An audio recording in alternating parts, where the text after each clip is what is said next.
What's up, guys? Welcome back to the channel. Here we are with another reaction. In this one, we have how the Dutch built the Netherlands. Before we jump into this reaction, if you guys happen to enjoy it, please don't forget to smash that subscribe button, get a video a thumbs up, and let's figure out how the Dutch did it. God built the world, but the Dutch made the Netherlands. Okay, a Dutch proverb. I hear you. Man has always attempted to shape the environment to his comfort, and no place is this more true than the Netherlands. 17% of mainland Netherlands is artificial and constructed by the Dutch themselves through I have seen a video on this, which was absolutely mind-blowing to me. Yeah, the Netherlands is literally incredible. The people of the Netherlands are absolutely incredible. But I let him go in case because I haven't seen the video in a long time, and I don't remember exactly how they did put land where water was, and so we're about to figure it out. a mixture of canals, levees, pumping systems, and a lot of dirt. Most of this enlargement has been done in the past 100 years, but those windmill-spinning, tulip-growing, wooden shoe-wearing Dutch have been installing nationwide expansion packs for as far back as the 1300s. How the hell did they do it? How did they manage to build an area more than twice the size of Hong Kong and make it fit for human habitation? To ask the how, we must first ask the why. Why spend millions of euros building more land when you can just do what the rest of Europe did and simply steal it? Ultimately, it comes down to the weather. That's a good point. Really, a low-lying coastal state with heavy rains is prone to flooding, the kind that kills thousands of people. A lot of the flooding came from this area, the Zuiderzee, when heavy rainfall and rising sea levels frequently caused it to spill over. The flat terrain of the Low Countries means that water can go for miles before being stopped, and for this reason the Netherlands is a country of canals, which line the cities and carries the water out to sea. While local governments had been constructing minor dams here and there, filling in lakes and rivers for centuries, it wasn't until 1916 when the Dutch realised they needed to build or die. I mean, that makes things pretty simple. When you put it like that, that brings things into perspective that it's a pretty easy choice. Build or die. I think I'm going to choose to build.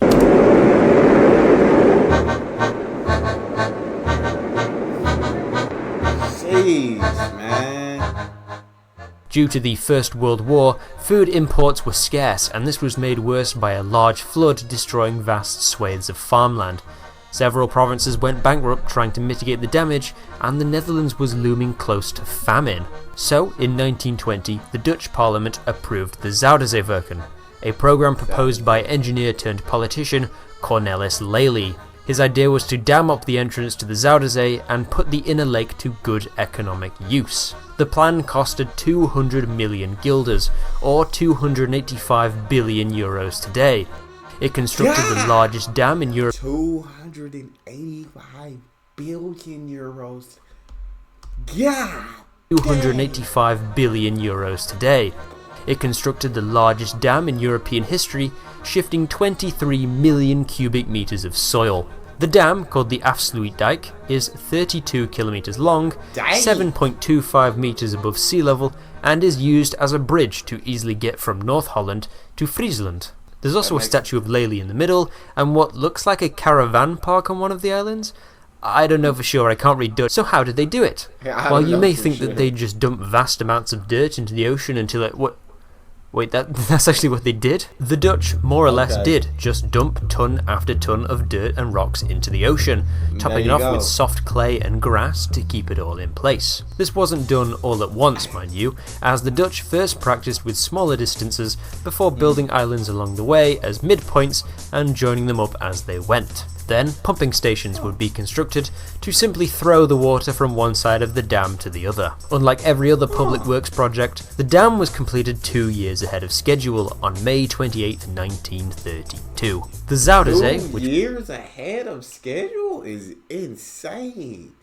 So basically, yeah, you just dump a ton of land onto the water until the land pops up over the top, and then you put clay or soil, whatever it was on the top, and then put grass to hold it into place, and there you go. which was now a lake, was renamed to the IJsselmeer after the river IJssel that flows into it. And gradually, as the salt water was pumped out and replaced by fresh water from the river, the lake became clean, fresh water. Most Dutch drinking water today comes from this massive lake. With this brand new lake of 1,800 square kilometers, the Dutch had free reign to do whatever they wanted with it. Critically, they had to make back all the money they spent building the dam. So in 1927, the Dutch built another dam around an area called the Veringermeer, and then draining off the water to create new land. This made room for villages, farms and industry, which would grow GDP and the economy. The next polder, as they're called, was Noordoostpolder, which was going well until the Nazis arrived in 1940. While work was expected to stop, the inquisitive Germans allowed it to continue as they had plans building their own polders in Germany and wanted to see how they worked.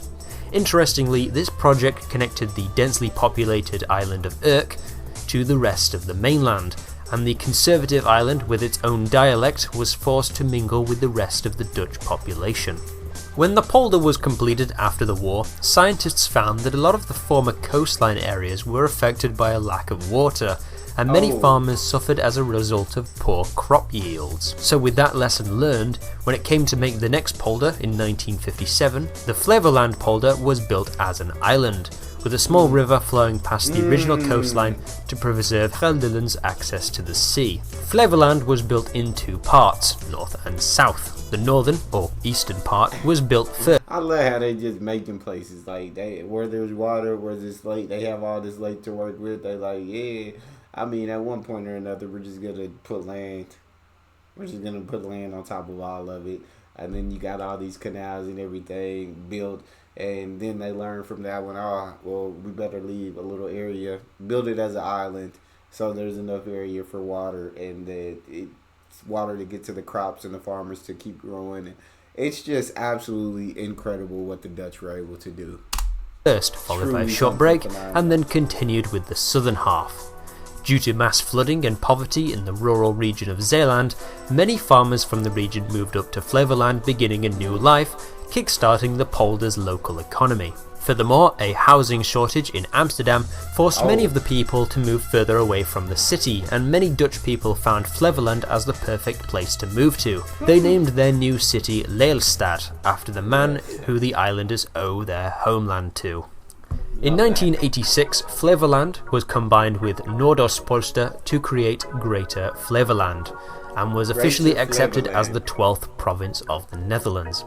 Today it is home to over 420,000 people and has enough farmland to make the tiny Netherlands the second largest exporter of food in the world, behind only the USA. Flevoland is the largest artificial island in the world. And then they built one more dam across the lake, just in case. But this isn't the only massive infrastructure project that the Dutch have spent millions of guilders on. In 1953, after a horrific flood in the rural Zeeland province that killed over 1,000 people, the Dutch government set about building the Delta Works just 20 days later. The plan boarded up 4 of the largest openings to the estuaries in some of the largest barriers ever conceived. Each fortification is over 40 meters wide and can withstand storm surges up to 5 meters higher than average, which seems low but is actually the height of your average 2-story house. Ultimately, these structures are set to survive 2,000 years, given proper maintenance, and they are even designed with ecological concerns in mind. At the cost of millions more guilders, the Dutch government allowed one of these barriers to have a gate to let in salt water and ensure the many plants and animals of the region aren't disrupted. In less than 70 years, the Dutch have almost completely immunized themselves from flooding and created bountiful wealth for their citizens in the process. I am not exaggerating when I say this is one of the greatest achievements in human history. No, I don't take it as an exaggeration at all, because listening to how they did all of this is truly fascinating, and it is truly one of the most impressive things that I have ever heard, because the fact that they figured out how to do all this is truly mind-blowing. That's crazy. But do you see, build or die? Do you see what that does to you? That gives you the proper motivation to build. And then they started building. They was like, I wonder if we can just put land here. And then they succeeded, and then they kept doing it, and they just made the Netherlands. Netherlands wasn't there. They just made the Netherlands. That's crazy work. And the experts agree. The American Society of Civil Engineers declared this dam system to be one of the 7 engineering wonders of the modern world. But the plans for more expansion didn't end there. There's no shortage of proposed ideas for where to build in the future, with the next province of Markervaden having begun construction in 2016. Due to the IJsselmeer Bay being cut off from the ocean by the Zuiderzee dam system, many of the local ecosystem has suffered as a result, through lack of regular tides and ocean saltwater.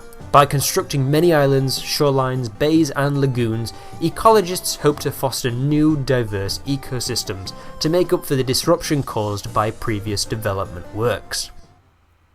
The Netherlands will continue to grow, building her way into prosperity as the population live, work, study and play in absolute safety, well below sea level.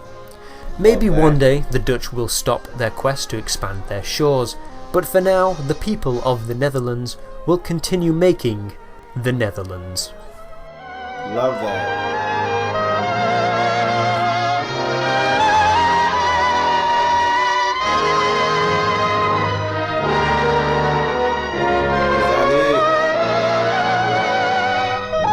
You got to give a big shout out to the people of the Netherlands and their ingenuity. It's absolutely brilliant. The dams that they made, the islands that they made, is truly, truly something remarkable. So big shout out to the Dutch and everything that they've done.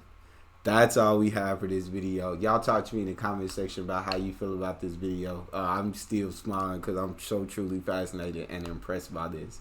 But if you enjoyed, please don't forget to subscribe, give the video a thumbs up, and then check out the next one. I'll see you guys next time.